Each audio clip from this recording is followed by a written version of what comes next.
Welcome to New York's #2 sports show. The Yankees finish their road slate for the regular season by sweeping the Oakland A's and now improved to 92-64, 6 games ahead of the Baltimore Orioles. So the Yankees will go back to the Bronx just needing one win to wrap up the AL East. So that is pretty much a foregone conclusion, even if somehow, miraculously, if Baltimore were to somehow sweep, you still have 3 games at home against Pittsburgh to just win one. So it is going to happen, just a matter of when at this point. And the Yankees are looking pretty good as far as the American League standings are concerned because, the Yankees are now 3 ahead of the Cleveland Guardians on the loss side for the first seed in the AL. And plus, the Yankees are the tiebreaker over the Guardians. So that's looking good. Now, that one isn't a complete sure shot, but again, with that lead, with that tiebreaker, and, you are playing, like in the case of Baltimore, they, if anything, I think just want to get right just so they're feeling good going into playoffs. But really, they are pretty much locked in to that number 4 seed, which is hosting the best of 3 game wild card series against either, in all likelihood, one of those AL Central teams, Detroit, who has been unbelievable. And they actually won the series against Baltimore in Baltimore this weekend, or Kansas City, who's in free fall, and Minnesota, who's in free fall. So Baltimore's going to host that. So they don't have a whole lot on the lines as far as where they can move in the standings. I think, again, they just want to get right. And then you're home against Pittsburgh. Look, with the Pirates, we don't know the pitching problems. The only thing that comes to mind is if they do face Paul Skeens. Obviously, that could be a little bit problematic, but this is going to be a week where the intensity is going to drop a bit, which I don't love that when you consider the fact the Yankees are going to be off for a while. Like the Yankees, look, there's going to be some juice until the Yankees win the AL East, there's going to be juice, right? So in other words, the first game against Baltimore, it will be pretty lively. And so then if they lose game 1, game 2 will as well, right? So once they wrap that up and they'll have a celebration, after that I feel as if I don't know what's going to happen. But I'm hoping they can still continue to win games. And really where things are closest right now is actually the overall records. The Yankees are 1 game back of the Dodgers. And I don't think that that's likely. I haven't checked the Dodgers schedule, but the Dodgers also have the tiebreaker over the Yankees for winning 2 of 3 when Soto is out. And then the Yankees are tied with the Phillies. But the Yankees have that tiebreaker because they swept them. Now, again, this is me getting way, way too deep into the weeds because the only way that it's relevant with the Dodgers and Phillies is if any of those teams, the Yankees or one of those teams, makes it to the World Series. And sometimes, and also it's be careful what you wish for. The Yankees have been a very good road team. But that all said, I think being at home is preferable. And in the Bronx, especially come playoff time, that's kind of what you want. And just the fact that the Yankees might have home field advantage throughout the American League playoffs, I do think that's really helpful. I think the last time that happened, going into postseason, I believe was 2012, where the Yankees won the ALDS, but then lost in the CS to the Tigers. So they beat the Orioles in the DS, and then lost to Detroit. Now, I believe that they were the number 1 overall, if memory serves me correct. Could someone have been knocked out, which led to the Yankees having home field against Detroit? Maybe, but I do think that they had a pretty good team that year and a pretty good record. But the point stands is that for the Aaron Boone era and for even the last year with Girardi, where the Yankees kind of made the Yankees make an unexpected run in 2017. I don't know. I just think that at times hurt them, especially against the Astros, where I feel like if they had it, maybe the turnout is different. But anyway, from that standpoint for the Yankees, you're feeling pretty damn good. And just the vibes overall are good. I guess the one small negative I'll just bring up right here, and it's kind of goes into the transactions category.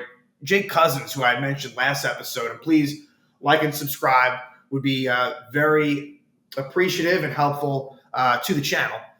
But Jake Cousins' right pectoral tightness, and he's going on the IL. Now, they are still kind of downplaying it, but they were saying that they didn't think it'd need an IL stint. So it just hurts because he was a pretty key part to the pen. Clayton Beeter, he had been hurt for a while. Now, if you remember, he actually made the opening day roster, but we haven't really seen him since in the major league since the first week of the season. And so I think he's just going to more get a look than anything. I don't believe that he would have any real chance of making the postseason roster. Also of note, Lou Trivino, apparently shoulder stuff. He's being, I think, shut down. So you can kiss that goodbye. So Trivino, the injuries just got the best of him. Ultimately, he was not able to make it back. So that's that. Ron Marinaccio was actually designated for assignment, which was also kind of interesting. And I think he'll be a good pickup for someone. And that's kind of a shame that Marinaccio is not going to be in this organization likely any longer. Because, again, the stuff is way too good. Someone will definitely put a claim in, and I would expect him to be in another organization. The Yankees, just for whatever the reason, they weren't all in on him. And this is after 2 years ago. He was excellent. But Marinaccio goes, so you have a little bit of reliever news. And with Jake Cousins, like I said, if he can make his way back, that'd be really nice. Because the Yankees have been fortunate. They've been healthy. And I think back to 2022 when they were just kind of dropping like flies a little bit. Now, this isn't an excuse, but I just remember a lot of relievers, Marinaccio included, I believe. And Scott Efros, and it was kind of like they were just losing people. And so the circle of trust was so small. It was like Wandy was a big one. Clay Holmes, who himself was I remember was hurt at the time. And Jonathan Loaizaga. That was basically it. And I guess Lou Trivino, actually. Now, the circle is wide, but like Clay Holmes, for example, still has too big of a role. And Jay Cousins being out doesn't help that fact. Now let's go to more positive things. Like, I'm going to start with Luke Weaver, actually. Luke Weaver, sticking with the relievers. Luke Weaver has been so fucking good since Clay Holmes was demoted from his closer's role. And Luke Weaver, we can kind of call him the closer now, but it's a little bit pseudo because he comes in and he might come in situations like the eighth inning where he could maybe get the multi-inning save, but maybe he throws 20 pitches and then someone else has to. So it's not like the traditional. Luke Weaver is not going to be like your traditional, ninth inning guy. And I'm fine with that. In other words, Luke Weaver is your top of the pecking order reliever. I'll call him that as opposed to the closer, even though he is likely to get the most saves. And then Gerrit Cole, sensational in game one. Now, as far as Oakland's concerned, Oakland, this is their last homestand at the Oakland Coliseum. So in all likelihood, barring something unforeseen, the Yankees have played their last games at the Oakland Coliseum, which, it's a dump of a stadium, but it's been around for a very long time. A lot of memories there. So sad to see it go, but it's also for the best. And the Yankees go out in pretty good fashion for themselves with the sweep. But Gerrit Cole, coming off of that really rough and tough Red Sox game with the Devers intentional walk, Cole goes 9 innings, only allowing 2 hits. And really, if he could have had, I guess would have been a perfect game or a no-hitter. Might have been a no-hitter, at the least a no-hitter, and it's ironic because Domingo Germán threw a perfect game at Oakland last season. Rizzo, there was one play that Rizzo couldn't make. It was ruled a hit, and so then that led to another hit. Cole, was really just cruising along. And I know it's not a good Oakland lineup, but to be fair, Oakland's actually not been that bad lately. They really haven't been. And Cole, that's what he does most of the time, is when he faces adversity and he kind of needs to shut the door, he does it. So really good stuff from Cole. Carlos Rodón continues his really good consistency, really locking himself into that number 2 spot in the rotation. And I'll give him that. Really, you take away that there was a middle stretch there, 7-8 starts that wasn't so good. Beyond that, he really has been very consistent. So kudos to him. And then Luis Gil, the final line ends up not being great, but in part, Ian Hamilton did give up a couple of his runs. For Gil, the first inning woes are a little bit concerning. And I'm wondering with him, whereas it's Cole, Rodón 1-2. With Gil, I don't know that we know that he's number 3. That to me is still an interesting storyline, whether it's Cortez, Schmidt, or Gil. And you don't really have to concern yourself with number 4. as far as the ALDS is concerned. You will for the CS. And so that's why I'm curious who's in that top 4, but more so the top 3. I think Heel has the inside track, but I don't really completely know. And it might be matchup dependent, right? Maybe it's one of the situations where if the team isn't as good against lefties, maybe Nestor gets the call. Or, maybe it depends on what happens in this Orioles series, right? Because that is very likely going to be, or maybe very likely strong, but pretty likely going to be your ALDS opponent, right? Because Baltimore is going to be hosting their own best-of-3 wildcard series against one of those Central teams where Baltimore will be favored to win. But, of course, they've been playing pretty poorly. So I think a lot goes into that. But that's one of definitely the more interesting storylines for sure. And then before going into this series, I guess let's talk about some of the hitters. I guess let's go through the lineup. And, game 1, that was an extra inning game. Game 2, blowout. And then game 3 was a pretty close game. But, yeah, in this series, Oakland only had the lead very briefly for like a half an inning in game 1 and I think maybe even just a half inning in game 3. So I don't even know if they ever had a full inning of with the lead. But Gleyber Torres, just offensively, it's been really, really solid. And he homered in game 3. I think might have been 3 hits in game 2. So Gleyber has taken that leadoff spot and run with it. Now, Juan Soto, should have mentioned this earlier. Juan Soto ended up, because I had said at the end of the Mariner episode that he was a scratch. Not that he was a scratch. That he ran into the sidewall. His knee collides, his left knee, and he finished the game, but you knew he was in pain. He was in the original lineup in game 1, but then they scratched him. But then he actually came in as a pinch hitter and got a big hit in extra innings. Soto seems to be fine, but they were just showing an extra bit of precaution with him sitting. But Soto, he's, been an on-base machine. Aaron Judge, he hits his 55th home run.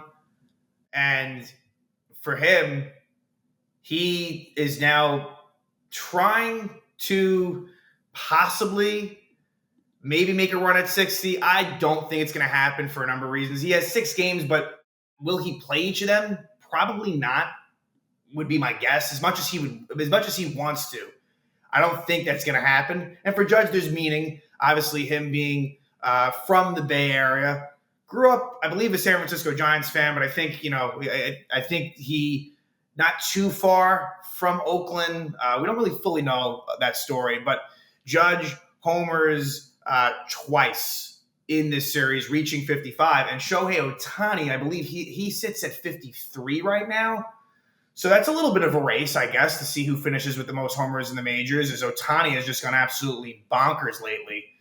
But, Judge is at 55. Really, really good series for him. And, he's really been coming on strong the last week and a half, I would say. So his numbers are back to being just out of control.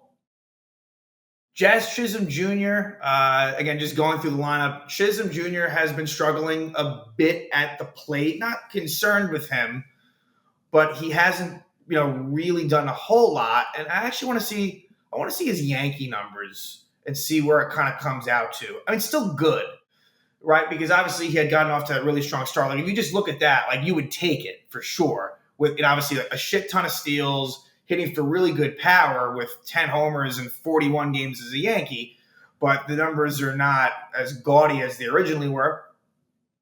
Giancarlo Stanton, he hits a big 3-run homer in game 2, had a big RBI double in game 3. So Giancarlo, who, didn't really, if you remember, didn't play those first 2 games, didn't start the first 2 games of the Seattle series, he, is now in there more frequently and looking pretty good. So I think they got to leave him in there. Sure, get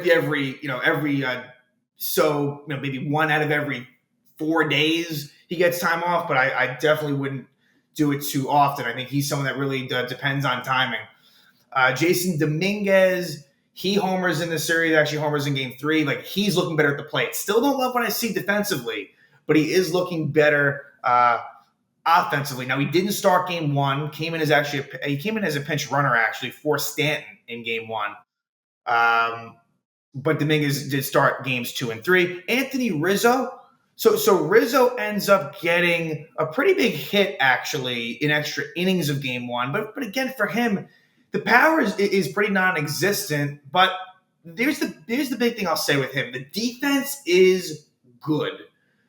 Even though, look, there have been some mistakes here and there, but he's entitled to that. I'm not going to be too hard on him for that. Like this, at least he's giving you that. Because if we're being completely honest with ourselves, the offense really just hasn't been there at all.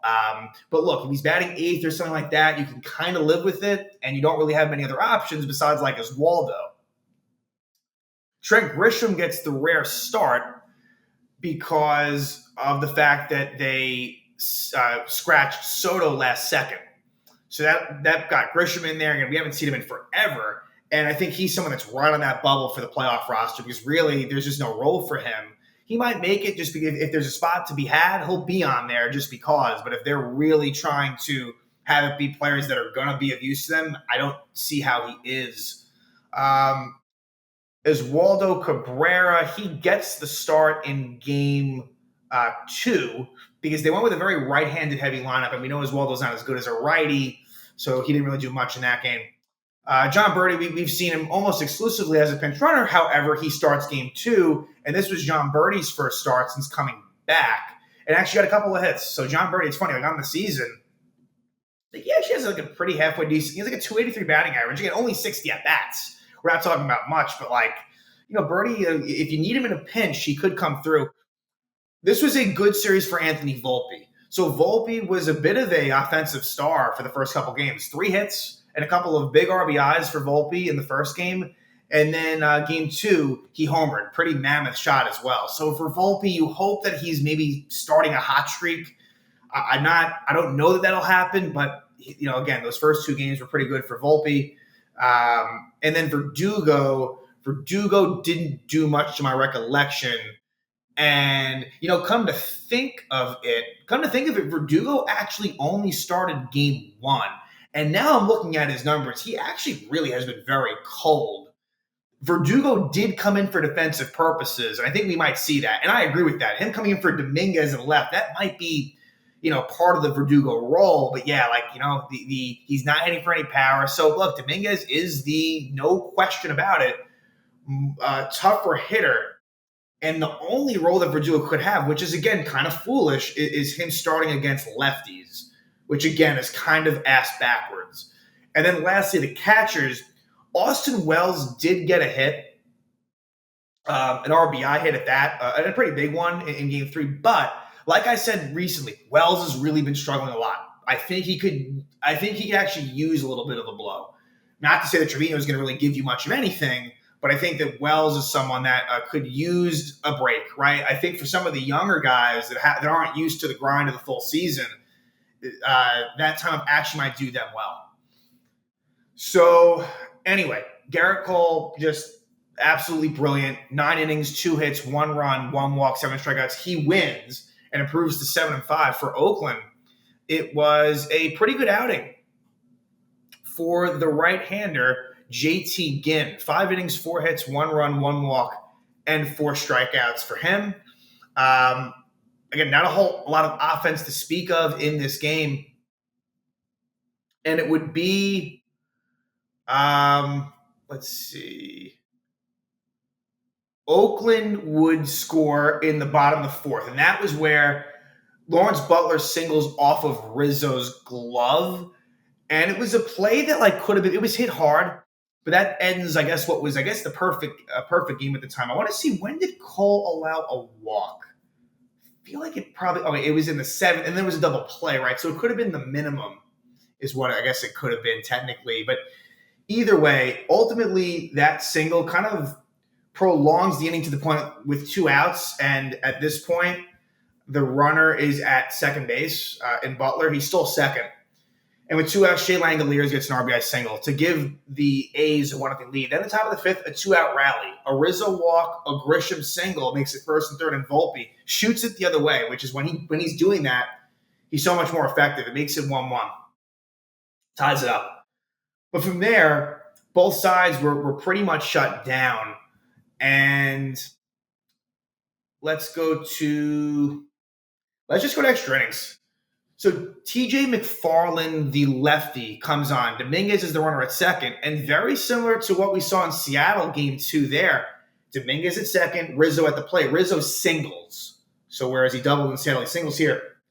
So first and third, no out. Now as Waldo pinch runs for Rizzo and Soto pinch hits for Grisham. While Soto's up, it's a pass ball by Shea Langoliers, allowing Dominguez to score and as Waldo Cabrera to go to second. So it's 2-1 Yankees, runner on second. But Soto gets the big hit. And Soto is a guy that doesn't matter if he's a little bit banged up. He is someone that you want in the big spot. And he delivers an RBI double, opposite field RBI double. Scores Cabrera to make it 3-1. And then they actually pinch run birdie for Soto. And then Anthony Volpe gets an RBI single. So a couple of RBI hits for Volpe. Gives the Yankees a 4-1 lead. And then in the bottom of the 10th, who is it? Luke Weaver. What does Luke Weaver do? He did allow a single to start. And so with the ghost runner at second, that runner scores to make it 4-2. It was a J.J. Bleday RBI single. But then what does he do? He strikes out Langoliers, Seth Brown, and Zach Galoff. So that is Luke Weaver's, at the time, his third save of the season. Just the strikeouts have been enormous for Weaver, and it's just been fun to watch. This is a great, great story. Really someone who, like I keep on saying, he was very highly, highly touted as a starter. Originally coming out of the Cardinals system, gets traded to the Diamondbacks in the Paul Goldschmidt trade, and then really bounces around from there and lands with the Yankees. They pick him up on a whim in September last year. Yankees are out of it. And he makes like 3 starts. He was okay. And then he was a free agent, and they actually bring him back. And I wasn't sure. It was interesting, in doing some of these episodes and shorts, I ended up not doing – no, I could have. It might have been somewhat circumstantial. But with Luke Weaver, it was a consideration, but I felt like, I don't know, I'm not really sure what his role is going to be. And he ends up making the team, and now he's the closer on a team that is really expecting some really big things. So game 2, this one was really pretty much easy from the outset. Carlos Rodón wins. 16 wins for Rodón, which is impressive. 16-9, 6 innings, 5 hits, no earned runs, 1 walk, and 4 strikeouts. His ERA is now below 4 at 3.98. So again, for Rodón, he just needs to keep this up in the playoffs, because with him, when it goes bad, it goes really bad. But you take away some of those clunkers at the same time, and the numbers are actually pretty solid. So for Rodón, gets the job done. And for Oakland, it was former Yankee J.P. Sears. And Sears, he's had his moments, whether versus the Yankees or just in general, but this was a tough go for him. He loses to drop to 11-12, 5 innings, 9 hits, 6 earned runs, 2 walks, and 6 strikeouts. For Sears, like I alluded to earlier, a very, very right-handed heavy lineup for the Yankees. In fact, Soto is the only lefty. You did have Dominguez on his weaker side. You did have Cabrera on his weaker side, but this is what they did, and it worked out. And it seems as if the Yankees lately are doing a little bit better versus the left-handed starters. I don't know if the statistics back it up 100%, but it feels like it's not been quite as bad as it had been. So in the first inning, the Yankees get on the board, and the first 3 guys get on. Stanton hits into double play, which gets a run in. So no RBI for Stanton, but it's 1-0. Then Dominguez with an RBI single to make it 2-0 Yanks. And really in this game, and looking at the box score, Torres was really good with 3 hits, but also Judge gets on 3 of 4 times with a homer. Pretty good consistency throughout the lineup. It gets a little bit quiet towards the bottom of the lineup, but certainly 1 through about 6 was making an impact. So that Dominguez RBI single makes it 2-0. Top of the 3rd, Anthony Volpe homers, his 12th homer of the year. He really got into this one. This was a 421-foot homer. And if Volpe can, give some power, throw that into the mix, that'd be pretty good. And then in the 3rd, the big blow is Giancarlo Stanton. After a Soto single and a Judge single, Stanton, his 26th homer of the year, a 3-run shot makes it 6-0. It's too bad. I kind of wanted to see Stanton at 30 homers. He's 4 away. Again, that's unlikely, right? Just simply for the fact that there's no way Stanton's going to start all 6 games. So he would really have to kind of, again, crazier things have happened. I don't think he's going to reach it, but I think just the fact that he had at least 25, I think that was probably some statistic of active players with, at least 25 home run seasons. So that makes it 6-0 Yankees there. Then the scoring, stops for a bit. Let's go to the 7th. And that is where Aaron Judge homers, his 54th home run of the season. Makes it 7-0 Yanks. They add on some more. An RBI ground up by Anthony Volpe makes it 8-0. And then you get a 2-run single by Gleyber Torres, makes it 10-0. Then Mark Leiter Jr. comes on, and hey, you know what? Mark Leiter Jr. actually did pretty good. 2 innings. Both innings were 1-2-3 with 3 strikeouts combined in those 2 innings. So Leiter Jr. has been really bad lately. Maybe, just maybe, that gets him going. And when you think about Jay Cousins, for example, maybe not being on that initial ALDS playoff roster, that does allow a guy like Mark Leiter Jr., who's on that bubble, maybe it allows him in. But again, tough decisions to be made there. And then someone else who deservedly really should be on the bubble because he's been pretty good is actually Tim Mesa. And Tim Mesa is the one who pitches the 9th inning, and he goes 1-2-3 with a strikeout. I just want to see Mesa's numbers. I know Leiter Jr.'s numbers are really bad, but Mesa, let's just see real quick here, his numbers with the Yanks. Pretty good. I mean, look, not many strikeouts. And Mesa is someone that in the past has been capable of the strikeouts. But look, like, he hasn't pitched in many high-leverage situations, but he's been much, much better than he was with Toronto earlier in the season. I mean, he had an 8 ERA with the Blue Jays. He's found a little bit of something with the Yankees. Of course, he's behind Tim Hill in that lefty pecking order. But if Mesa were to make the roster, like, I wouldn't have much of a problem with it. But we'll see what happens there. So the Yankees win 10-0, and now let's go to Game 3. Yankees going for the sweep. At this point, they know that, I mean, the Orioles have lost again, and the magic number, really at the start of this game is 2. So they knew they weren't going to be able to clinch in Oakland. And I think, I think they almost prefer, they clinched in Seattle and the West Coast. I think they're excited to go home to Yankee Stadium and face the Orioles specifically and clinch the AL East. I think that would be something that, if you could kind of time it out and plan it out and have it be what it is, I think it kind of has worked out where the clinching of the berth and the clinching of the AL East is spaced out enough where it doesn't feel completely ridiculous to have 2 big celebrations. So Luis Gil wins to go to 15-6. And the fact that he has 15 wins is really impressive. I mean, who would have ever thought that? And he actually missed some time too. Not too much time, but a little bit. And so he went 5 1/3 innings, 5 hits, 4 runs, 3 walks, and 5 strikeouts. Not the greatest line. And again, with Gil, you worry about that command. You worry about hitting those first innings lately and the walks. So I like Gil a lot. And I think that he is so, so tough to hit. But can he harness it, especially in pressure-packed moments like the postseason? It's going to be really interesting to see because he's going to get some opportunities one way or another. So that's Gil's line. And for Oakland, it was Joey Estes. And he goes 4 innings, 7 hits, 5 runs, 1 walk, 1 strikeout. Very bad outing for Estes. He loses to drop to 7-9. And then in looking at the box score here, again, Judge really was just very, very good those last 2 games, especially. And Gleyber too. Again, Gleyber and Judge. I mean, really, Judge and Gleyber have arguably been the last couple of weeks have been their best hitters. Definitely. Gleyber he leaves the series batting .254 with a 702 OPS. Now, that doesn't sound like it's anything crazy, but, I mean, the fact that he got there, he was mired in the 230s, 220s, in the mid-6s OPS for a while. And this is what he's capable of. Gleyber Torres, at its core, he's a good offensive player. Is he frustrating as hell? Yes. Is he doesn't really hustle all the time? His IQ isn't great, but he's a good hitter. And it's good to see that coming now with the Yankees close to the postseason. Bottom of the first, a 2-out rally for Oakland. J.J. Bleday walk and a Shea Langoliers walk leads to a Tyler Soderstrom 2-run double to give Oakland a 2-0 lead. So again, with Gil, not great, but in the second, the Yankees are able to bounce right back. Chisholm Jr. with the walk and Dominguez with the homer. His second homer of the season, second homer of the road trip, and it ties it up at 2. Then at the third, it would be Aaron Judge back at it again. 55 homers for Judge. And now RBI-wise at 138. Batting average 323. OPS 1153. Just, yeah, I mean, those are MVP numbers, that's for sure. So 3-2 Yanks there. And then at the top of the fifth, they would Top of the fourth, because the Yankees won, I'm not going to make a big deal about it. They stranded a runner there with a chance to do something, but, not a huge deal. Top of the fifth, Gleyber Torres homers. His 15th homer of the year, makes it 4-2. And then they bring on the lefty Kyle Muller, and Jazz Chisholm Jr. gets a sac fly to make it 5-2 Yankees. Then in the sixth, Heel gets into a little bit of trouble, allows a couple of singles. Hamilton gets a line out.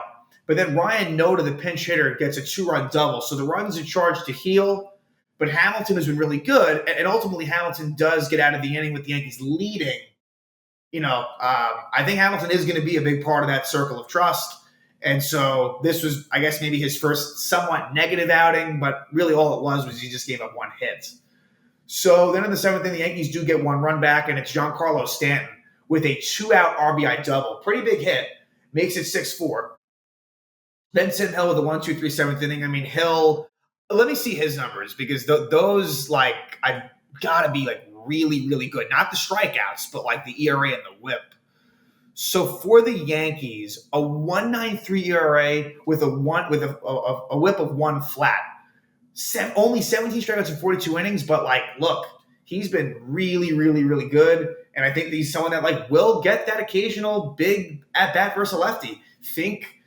Let's think back to 2009. Maybe he does play some sort of Damaso Marte type role. I don't know. And then in the eighth inning, Alex Verdugo comes in for Dominguez, and Clay Holmes comes in. And unfortunately, it's a single for Langoliers, a walk for Soderstrom, and then luckily, Holmes struck out Galoff because Galoff was swinging at pitches out of the zone. To be fair, some of them were nasty pitches, but Holmes, this was not a good outing. It goes down as a hold for Holmes. But, I don't know what, get it out of your system now, I guess, because you should not be using Clay Holmes in a 2-run game in the eighth inning, leading. That's scary. But what happens, the savior, Luke Weaver, comes on, and what does he do? He strikes out Seth Brown. He strikes out Kyle McCann. And the seventh, Yankees add on one more with an Austin Wells RBI double. Off a lefty, too, I might add, which is nice. And then the bottom of the ninth, Weaver, 1-2-3 inning. Throw another strikeout in there. 3 strikeouts for Weaver, 1 2/3 innings. 4 saves now for Luke Weaver. And let's just talk about the overall numbers, because that's good enough. I mean, 2.93 ERA, fine, that's nothing. 101 strikeouts in 83 innings with a .93 whip and a 175 opposing batting average. Luke Weaver has been unequivocally one of the best pitchers in all of baseball. He has asserted himself as literally one of the most dominant relievers that you can ask for. And I just hope that he stays healthy, stays consistent, and ends up being a hero for this team. So the Yankees win 7-4, 92-64, 6 games out of Baltimore. So just got to get one more win, and they clinch the division. Now the pitching matchups against the Orioles.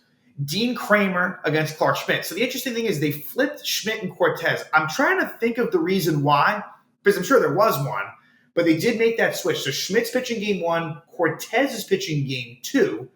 And the pitcher for the Orioles in that game will be Zach Eflin. And then game 3 is actually a great pitchers matchup between Corbin Burns and Gerrit Cole. And I think that everything, regardless of the Yankees clinching the division, I don't see them pivoting away from anything. I think they'll just keep it on schedule. The Pittsburgh series, that one could get a little bit weird.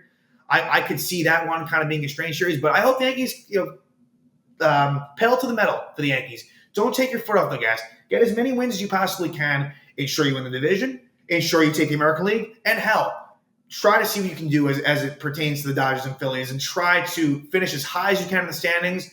Stay healthy, of course. That's the biggest thing. But baseball is a different sport. This is not football. This is not hockey. This is a sport where injuries, of course, can happen. But, I think that if it does, a lot of it is just kind of bad luck. So I will be, rooting for the Yankees to continue to just pile up wins where they can and see where the chips fall. But as of now, things are looking pretty good for them. And they will head home. They are done with the road in the regular season, and they did a really, really good job. I just want to say their final road record for the season ends up looking like, let's see, Yankees road record for 2024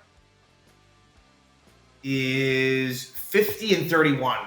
That is going to be the best road record of anyone in baseball. No one's going to touch that. So that's where they should feel comfortable on the road if it gets there in the playoffs. So, but yeah, they sweep the Oakland A's in the Yankees' last ever games at the Oakland Coliseum, and now they will greet the Baltimore Orioles as the Yankees are one win away from clinching the American League East.